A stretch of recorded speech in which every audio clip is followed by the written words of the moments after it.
Hi guys, I'm a little bit confused. So Ellie Gomersall here was a candidate for the Green Party, but defected to your party, the one set up by Jeremy Corbyn and Zarah Sultana. Now, the reason she gives is independence. She doesn't believe that the SNP or the Green Party in Scotland can achieve independence, and the only way to get there is by, well, being part of your party. Have a listen to this. It's worth saying, your party we've not had our founding conference yet. We've not actually set in stone our policy on anything. I think it's one of the reasons actually why I wanted to jump at this point, is to help shape that policy. And what was very, very clear to me from all of the conversations I've had from the tons of people who have been engaged with your party so far here in Scotland, is that there is a really strong desire for that to be a movement that supports independence. I think across the UK-wide party, I think we're looking at a party that is ambivalent at worst and actively supportive of independence at best. But the thing is that the SNP, John Swin is talking about his secret plan. They're trying to get people to just vote SNP when people are so frustrated with this government. They're polling at record low numbers even still. As much as I think it's wrong, and I'll fight against it every single day, the reality is that the simplest way for us to achieve independence is to elect a Westminster government that is pro-independence.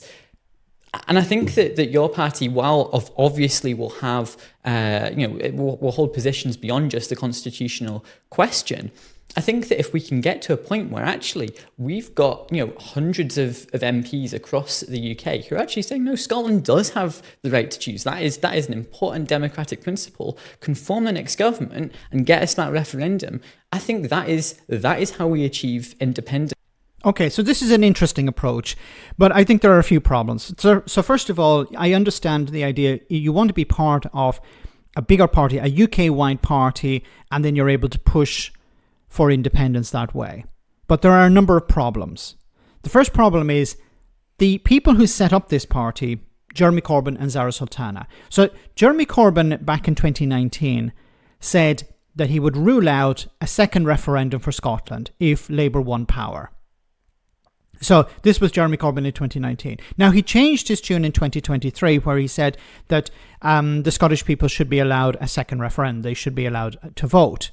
So I don't know what Jeremy Corbyn's current position is, because it was one way and then it changed. Maybe he still supports the idea of the people of Scotland having a second referendum. Now, there's a difference between wanting Scotland to have a second referendum and wanting Scotland to be independent or to remain in the Union. There are two separate things. One is allowing people to vote, and the other is supporting a particular position. Zarah Sultana is the same. It's very difficult to find information based on what Zarah Sultana supports. She has said, it seems, that she also has to cater for people who would join your party who are unionists. So from the Labour movement, who want the UK to remain a whole. So I think it's going to be difficult to come up with a manifesto that satisfies everyone. And remember, Zarah Sultana has said that it's going to be a bottom-up approach.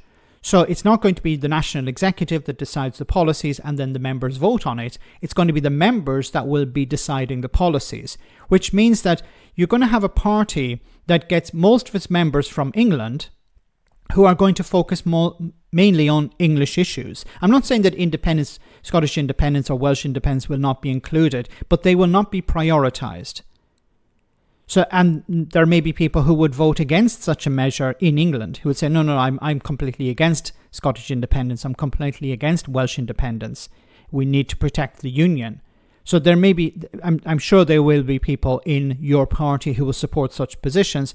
I don't know how many of them there will be. I'm thinking probably a majority or even a slight majority would support allowing a second referendum for Scotland and a first referendum for Wales. But we don't know how important that would be to your party. Because one thing is, we'll include it in the manifesto, but if your party formed a government, how important would it be for them? Or would they be more likely to focus on English issues?